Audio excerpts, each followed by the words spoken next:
Hey guys, welcome to a new edition of Believe TV. Today we have a very special guest here, and he's admired a true American hero. Why don't you introduce yourself? Well, my name is Shilo Harris, and I want to say thank you for allowing me to be on your show. Like I said, I've heard a lot of great things about your show, and I am, I'm blessed, man. I'm so blessed. I've lived a wonderful life. I'm a retired military service member. I was injured in Iraq in 2007 by a roadside bomb that, should have taken my life. And I guess in a way it did take my life since I died, essentially a couple of times, but I'm here by God's grace, and I'm like you. I believe 24/7 that everybody has a purpose. Yep, for sure, for sure. So, so back in 2001, September 11th, like what really made you decide you were going to go to the military? But when 9/11 2001 happened, like pretty much everybody that remembers that day, Yeah, uh, it was shocking and it invoked fear, around the world because nobody knew what it was, why it was happening, and if there were going to be more attacks. And everybody lost communication.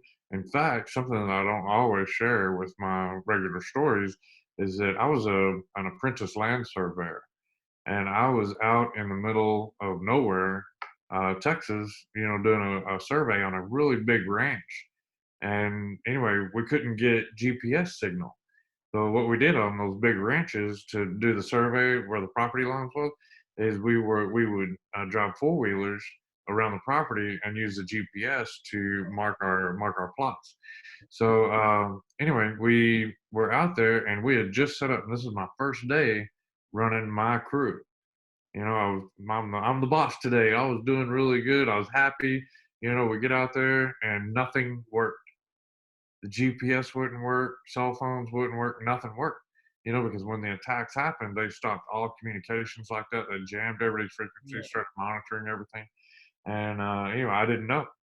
And so we're driving to town, and I'm all sad, because I didn't know what had happened. I just figured, man, I did something wrong on my very first day. And I go back into the office where my boss was, and I was telling him what happened. I was like, hey, man, really sorry about this. I said, we couldn't get anything to work out there. And he just looked at me and he said, Charlie, he said, you need to sit down. And about that time, I looked up and he had a little TV on the wall in his office. And I looked over and I could see one of the twin towers on fire. And then he says, oh my God, there's another one. And I was like, what are you talking about? I said, is this a movie or something? And then you see the other plane come in and it hit that other tower. And I just had chills all over my body. And I think it was because of his energy. I'm looking at this thing and it's a news broadcast. And I was like, and he's like, it finally hit. Oh my God, this is happening.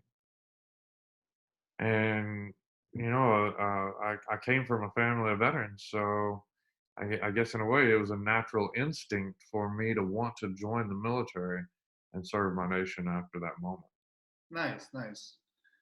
So, so after you came out of the coma, how did you like react at first? Like, were you scared, or like, what emotions were you feeling like that you had? Like,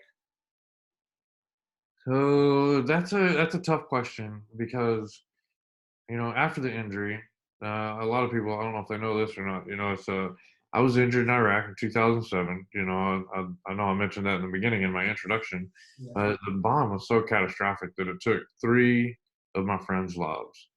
They estimated it to be about 700 pounds of explosives, and it literally shredded my Humvee. And that Humvee was melted to the ground pretty much. Did you have another question? oh yeah, Hey, I'll get to the comment thing if you'd like. yeah, yeah. So, so how did you get through like the bad times in life to where you are now? Like, Okay, all right. So I'll try to tie that all in together, the coma and then where I'm at now, because I think those are great questions, man. right, So yeah, so I got injured in the bomb. I lost the three guys, and my life, it just kind of went dark, basically. Last thing I remember was going to the hospital in Baghdad, and I asked where my friends are. I was like, "Where's my buddies? Where's everybody at?" And the doctor just looked at me and he said, "You'll find out in a couple of months." I had no idea what that meant, but at that moment, that's when I was induced into the coma. During the coma was this really dark, hellish kind of alternate reality. Everything was painful, dark, scary. I could hear my family's voices. I could hear people, but it was like they were always out of my reach. Yeah. So, uh, coming out of the coma, since I was so heavily medicated, I Yeah. don't really remember a begin date. It seems like everything was run together, so to speak. And so, that leads into basically, what your last question was there, or your next question Yeah. was, how did I cope? Well, I was so medicated for about a year and a half is I didn't have a timeline. I mean, I don't remember what day one being awake was like versus, about a year later because of all the medications. Now, I do remember my first step. They told me that they wanted me to take 10 steps. And I was thinking, man, I'm going to do great. If I'm a combat soldier, I do 25-mile ruck marches. I Yeah. could barely get out of the bed. And that was my begin point, knowing what I was faced with. Now, how did I cope? So there's a lot of, I guess you could say it's like a cake. There's those layers. And those layers, each one of them is physical, one of them's emotional, one of them's mental. And, you got all these different challenges on these levels and even spiritual. You're the spiritual level. There's so many people, especially faith-based people, that ask me, "So, how did your faith help get you through this?" And to be honest, I think it was my faith that largely got me through it. For the simple fact that I was like, I know that God don't do bad things. He doesn't do bad things to people. Yeah. But I know that there's got to be a reason for this in my life, and what's the blessing? What's the underlying gift that I'm gonna get here? And God can take something horrible, take a tragedy, and turn it into something that is truly amazing and a blessing. And that's what He did. He gave me a voice. Something that helped me cope was to become a motivational speaker, which was by accident. I didn't intend to be a motivational speaker, but I've found that sometimes being on stage telling my story is therapeutic for me as well as beneficial for the audience Yeah. because I get to share some of those other tools that I used during my recovery to get me through it. And of course, there's other coping mechanisms, and one day varies from the others.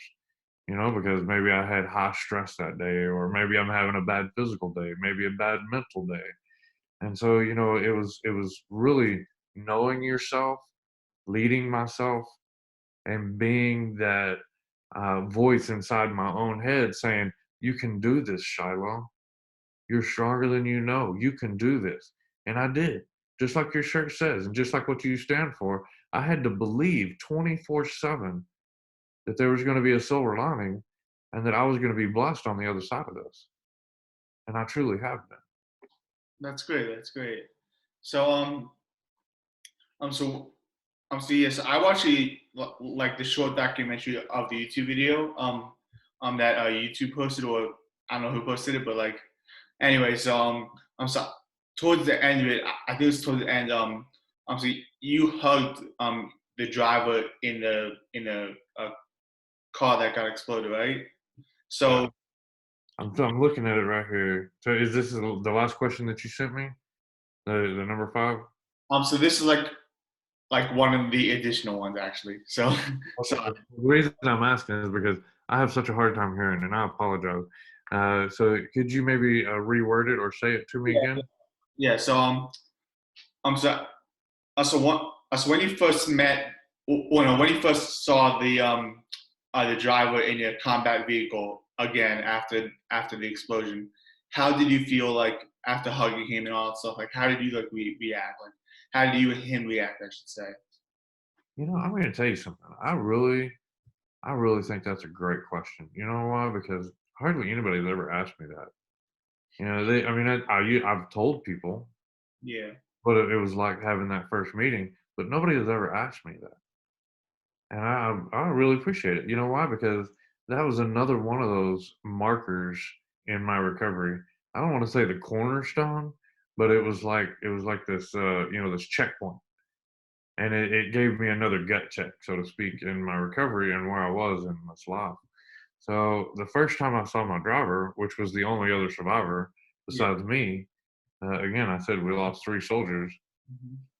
Well, he uh, he comes into the hospital room, and I'm still, very, very banged up. I got bandages from head to toe still. I'm still looking at more surgeries, and I'm inpatient basically. I mean, I can barely set up on my own. I'm starting to walk more, but he comes in, and we're having this conversation, and as soon as he sees me, he starts crying, and he kept saying, I'm so sorry, Sergeant Harris, I'm so sorry." And I'm like, "What are you sorry for?" And Yeah. he's like, "Well, I was driving. This is all my fault." And I'm like, "No, no, no. This is not your fault. This is absolutely not your fault." I said, "It's the bad guy's fault. That bad guy that put the bomb in the road, it's his fault. It is not your fault." And so we had that moment, where everything simmered down and we're talking, and we both cry, and then I ask him, I'm like, or I tell him, I say, "Hey, I said, we're going to look back on this day one of these days, and we're all going to have a good life." And when I said all, I was kind of insinuating the whole crew. Yeah. And that's when he just had this like really shocked, scared look in his face. And I knew right then that we had lost somebody. And then I said, "Okay," I said, "who did we lose?" And he said, "We're the only ones left." He said, "Nobody else made it but us." And so, yeah, that was a very bitter pill. And it was something that I had to deal with and accept. And just like him walking into that room apologizing to me, now I feel like it's my fault that I lost 3 crew members and then I got him hurt because I was the truck commander. I Yeah. was the leader in my truck that day. So now I'm questioning everything in my leadership. Now I'm questioning everything that happened that day. And on top of that, I have this extremely strong gut guilt feeling. And I'm like, I can't overcome this. I'll never be able to overcome this. I did eventually, but it was just like me talking to my buddy, my driver. I was like, "This isn't your fault." I had to hear it from multiple people. I even got to talk to the people's moms, that I had lost, the friends of mine that were lost. I got to visit with their moms finally. And let me tell you something. You think finding a job is hard? Lose a friend while you're in charge, and then have to tell his mom to her face what your recollection was of that day. I'm sure. That's Yeah. that was one of the hardest things I've ever had to do. And I did it, and I'm glad I did because I have a wonderful relationship with those ladies. And I hope that, with these interviews and with, going out and doing what I do, I'm honoring the memory of my friends. So that was an excellent question, man, and a great lead into that. Thank you so much for asking that. Thank you. Thank you. So I see. I mean, and again, like after I watched your short documentary again, it really inspired me to interview you because you're a true American hero and you're a great person as well. Thank you for joining the show. I really believe that the book tour that you're going to do is going to really inspire and help people believe in themselves 24/7. And thank you, thank you for your service, man. And thank you again. Thank you so much for what you do, what you stand for. I love your mantra, the believe in 24/7. And it's just like I was very fortunate that I had a story. Give me just 1 second here. Okay. All right. I wanted to make sure. Did we get all of the questions that you wanted? Did I cover everything? I just wanted to double check. Yeah, yeah. Okay. All right. Well, hey, Sam, thank you again for what you stand for. It's like I said, I love your belief 24/7. Where can I get one of those shirts? So I can just send you one out to you. So you can check on my website, and then you can text me which one you want, Okay. and send one out to you. Yeah. So what's your website? I'll text it to you for sure. Yeah. So I'll text you right Yeah, now. text it. Yeah, yeah, yeah. All right. Well, thank All you. right. So Oh, what's that?